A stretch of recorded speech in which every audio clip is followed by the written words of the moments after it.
इस वीडियो में मैं पुस इन बूट्स नामक एक एनिमेटेड कॉमेडी फिल्म की समीक्षा करूंगा। मैंने वास्तव में फिल्म का आनंद लिया और मुझे लगता है कि आप भी करेंगे। बिना समय बर्बाद किए आइए रिकैप के साथ शुरू करते हैं। कहानी की शुरुआत एक जिंजर कैट से होती है जो खुद को पुस इन बूट्स के रूप में पेश करती है। हमें जल्द ही पता चलता है कि पुस इन बूट्स एक वांछित बिल्ली है। शुरुआती मोन्टाज में हम उसे भागने से पहले पिंजरे से बाहर निकलते हुए देखते हैं। वह उस आदमी की अंगूठी और जूते भी ले लेता है जिसने उसे पकड़ा था। हालांकि पुस इन बूट्स की कर्कश आवाज के कारण आदमी जाग जाता है, जिससे तलवार की लड़ाई होती है। एंग्री मैन के प्रयासों के बावजूद बूट्स में खरहा भागने में कामयाब हो जाता है। आग के त्योहार के दौरान वह अपने गांव सैन रिकार्डो में लौटता है और एक बार में प्रवेश करता है जहां ग्रामीण बाहर घूमते हैं और शराब पीते हैं। गांव वाले उसे साधारण बिल्ली समझकर हंसने लगे। बूट्स में खरहा बारटेंडर के पास जाता है और ड्रिंक मांगता है। बारटेंडर असली मर्द नहीं होने के लिए उसका मजाक उड़ाता है। हताशा में पुस इन बूट्स बारटेंडर को उसका वांछित पोस्टर दिखाता है।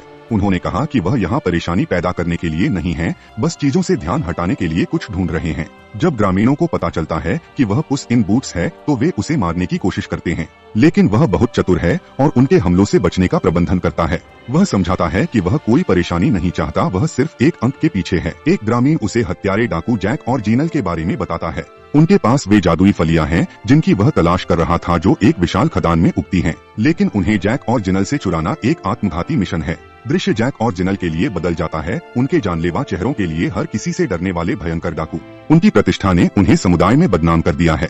जैक ने जीनल को बताया कि जब जादू की फलियों के साथ उनका कारोबार खत्म हो जाएगा और उन्होंने सभी सुनहरे अंडे हासिल कर लिए होंगे, वह लोगों का अपहरण और हत्या करना बंद करना चाहता है और जीनल और उनके बच्चे के साथ घर बसाना चाहता है। हालांकि जीनल यह बातचीत नहीं करना चाहती थी क्योंकि वह अपना जीवन वैसे ही जीना चाहती थी जैसा वह था। जब वे अपनी चर्चा कर रहे थे, खरहा खिड़की से झांकने के बाद उनके होटल में आ गया। जैसे ही वह उनका अपहरण करने वाला था, जादू की फलियों के अस्तित्व का पता चलने पर वह चकित रह गया। उसने देखा कि भेष बदलकर एक और बिल्ली भी जादू की फलियां चुराने की कोशिश कर रही है। वह नाराज हो गया क्योंकि अजीब बिल्ली उसके मिशन को विफल करने वाली थी।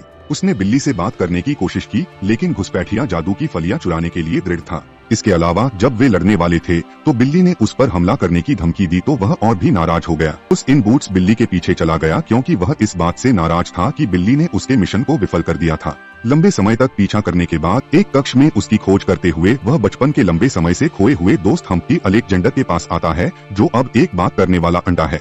बूट्स हम्प्टी द्वारा धोखा दिए जाने से नाराज हैं। हम्प्टी द्वारा उसे शांत करने की कोशिशों के बावजूद बूट्स और भी परेशान हो जाता है जब उसे पता चलता है।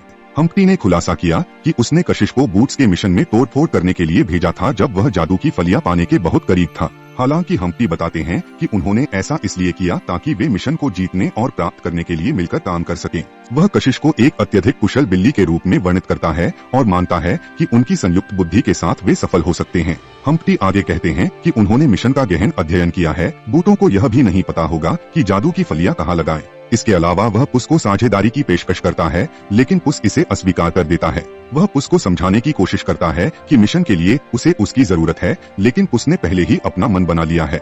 वह कुछ चालें चलाकर खरहा का ध्यान भटकाती है। वह उसे बताती है कि वे एक साथ पौराणिक महल को जीत सकते हैं और कई सुनहरे अंडे चुरा सकते हैं। इसके अलावा वह उसे गिटार से मारने का आरोप लगाती है। हालांकि पुस पछताता है, फिर भी वह हम्प्टी के साथ काम करने से मना कर देता है। फिर कशिश पूछती है कि उसके और हम्प्टी के बीच क्या हुआ था। पुस तब कशिश को हम्प्टी के साथ अपनी मूल कहानी बताता है और बताता है कि कैसे उसे धोखा दिया गया। वह यह कहकर शुरू करता है कि एक तेज हवा ने उसे बच्चों के घर में उड़ा दिया था। अनाथालय की देखभाल करने वाली सोनम ने उसे अंदर ले लिया और उसे एक माँ की तरह माना। उसने अन्य बच्चों से पस का परिचय कराया। तभी उसकी मुलाकात हम्प्टी सिकंदर और डम्प्टी से हुई। हम्प्टी को हमेशा बाकी समूह द्वारा तंग किया जाता था। पुस उसके लिए खड़ा हुआ और तब से उन्होंने हमेशा एक दूसरे की पीठ ठोंकने का फैसला किया। हम्प्टी का मन कल्पना और आविष्कारों से भरा हुआ था। वह अक्सर किंवदंतियों और आकर्षक कारनामों के बारे में बात करते थे। एक बार वे मैदान में लेटे हुए बादलों को देख रहे थे। हम्प्टी सुनहरी हंस के बारे में बात कर रहा था और कैसे उसका एक सुनहरा अंडा उसके जीवन को हमेशा के लिए बदल सकता है। उनका मिशन जादू की फलियों को खोजना था और उन्होंने इसके लिए अपनी प्रतिबद्धता का संकल्प लिया। उन्होंने अपने कार्य को पूरा करने के लिए एक वाचा ली। तब से वे जादू की फलियों की तलाश कर रहे हैं, लेकिन वे उन्हें कभी नहीं मिली। साल बीत गए और जादू की फलियों की तलाश एक बचकाने सपने की तरह लगने लगी। किशोरों के रूप में वे परेशानी में पड़ने लगे, लेकिन कभी कभी वे फंस जाते थे। जब वे छत पर अपना गुस्सा निकाल रहे थे, वह एक गाड़ी पर पत्थर फेंकता है जिससे एक बैल बच जाता है। बैल लगभग एक बूढ़ी औरत को मारता है, लेकिन बस समय रहते उसे बचा लेता है। गांव पुस की बहादुरी का जश्न मनाता है और हम्प्टी दूर से देखता है। मामा सोनम पुस को एक जोड़ी जूते प्रदान करते हैं और वह उसे गर्व महसूस कराने का वादा करता है क्योंकि उसका भविष्य उज्जवल दिखता है। हम्प्टी और अधिक मुसीबत में पड़ गया और एक बार उसे जेल भेज दिया गया। पुस ने हम्प्टी से फिर से लोगों से चोरी न करने का वादा किया। हालांकि हम्प्टी जिद्दी था और उसने पुस को बताया कि वह मुसीबत में है। खरहा हम्प्टी के कार्यों की गंभीरता को नहीं जानते हुए उसकी मदद करने का फैसला किया। तब पता चला कि हम्प्टी ने सैन रिकार्डो बैंक से चोरी की थी। उसने ऐसा प्रतीत किया जैसे वह डकैती में शामिल था। नगरवासी पुस से बहुत शर्मिंदा थे, जिसे वे सम्मान और सम्मान की बिल्ली मानते थे। उनकी गाड़ी दुर्घटनाग्रस्त हो गई जिससे वे सभी गिर गए। हम्प्टी खुद को उठाने में असमर्थ फिर हमसे उसकी मदद करने के लिए कहा। उसने मना कर दिया और हम्प्टी को क्रोधित पहरेदारों की दया पर छोड़ दिया। एक दुखी खरहा तब शहर छोड़कर चला गया। उसके दिल में गहरा दुख था, उसने अपना सारा गौरव खो दिया। जैसा कि पुस ने कहानी समाप्त की, उसने देखा कि कशिश ध्यान नहीं दे रही थी। हम्प्टी उसके पास जाता है। वह अपनी गलतियों के लिए और अतीत में उनके बीच क्या हुआ इसके लिए माफी मांगता है। वह यह कहकर जारी रखता है कि यदि पुस उसे एक और मौका देता है तो वह सुधार करने के लिए कुछ भी करेगा। उनकी दोस्ती के लायक साबित करने में समय लगता है। वह वादा करता है कि वह अपने दोस्त को उसका खोया हुआ गौरव और सम्मान वापस दिलाने में किसी भी तरह से मदद करेगा। वह उसकी मदद करने के लिए सहमत हो जाता है, यह कहते हुए कि वह सैन रिकार्डो में अपनी मां के लिए कर रहा है। अगले दृश्य में तीनों जैक और जिनल से बीन्स चुराने के लिए आगे बढ़ते हैं। जैसे ही वे अपनी गाड़ी में घुसे वे जादू की फलियां लेने के लिए निकल पड़े। हालांकि उन्होंने गलती से जैक और जिनाल के पालतू सुअरों को जगा दिया, जिसे उन्होंने बच्चों के रूप में माना। जादू की फलियों को चुराने के बाद वे अपने रास्ते में बीज बोने के लिए रेगिस्तान में जाते हैं। तीनों उस स्थान पर पहुँचते हैं जहाँ उन्हें जादू की फलियां लगानी है।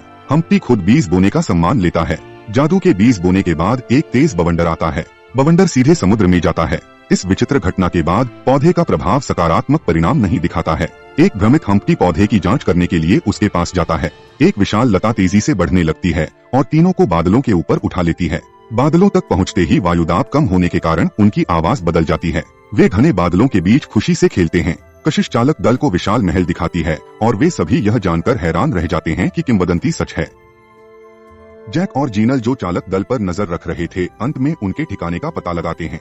इस बीच चालक दल अपनी जीत का जश्न मनाते हैं और एक दूसरे के साथ नृत्य करते हैं। इनमें कशिश भी हैं। कशिश ने पुस को महल में उसकी जान बचाने के लिए धन्यवाद दिया और जब वे एक साथ नृत्य करते हैं तो उनका रिश्ता रोमांटिक हो जाता है। हम्प्टी ने इस पर ध्यान दिया और कशिश को पुस से भावनात्मक रूप से जुड़ने से रोकने की कोशिश की। हम्प्टी के इस इशारे से पता चलता है कि उसके पास पुस के लिए अन्य एजेंडा है और कशिश को दोषी महसूस कराता है। नतीजतन कशिश एक ब्रेक लेने का फैसला करती है। समूह पर जैक और जिनल द्वारा हमला किया जाता है और पुस को बेहोश कर दिया जाता है। अगले दिन जब उसे होश आता है तो वह खुद को गिद्धों से घिरा हुआ पाता है, लेकिन वह उन्हें भगा देता है।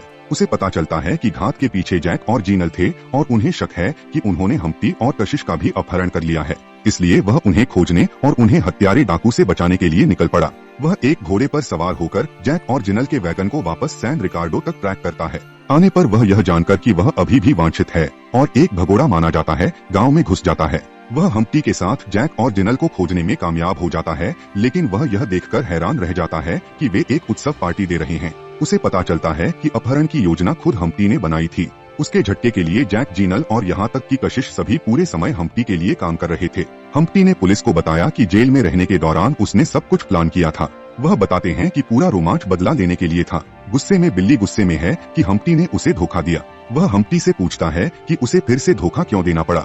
हम्प्टी ने यह कहते हुए प्रतिक्रिया दी कि उसने बिल्ली के खिलाफ बदला लेने की मांग की थी जब उसे सबसे ज्यादा मदद की जरूरत थी। वह हमें याद दिलाता है कि कैसे बिल्ली ने उसे पुल पर शहर के मिलिशिया में छोड़ दिया था और वह अभी भी इसे कैसे याद करता है। हम्प्टी सैन रिकार्डो के बैंड को लूटने के लिए बिल्ली को गिरफ्तार करने के लिए शहर के मिलिशिया को आदेश देता है। जैसा कि पोस्ट अपनी दत्तक मां से लड़ने की कोशिश करता है, सोनम उससे विनती करती है कि वह उसकी खातिर न लड़े और दौड़ना बंद कर दे, क्योंकि इससे उसका दिल टूट जाता है। अपनी मां के दिल को शांति देने के लिए पूस आत्मसमर्पण कर देता है और पोस्ट को जेल ले जाया जाता है। हम्प्टी शहर के लोगों के लिए पौराणिक स्वर्ण हंस प्रस्तुत करता है और वे सभी जश्न मनाते हैं।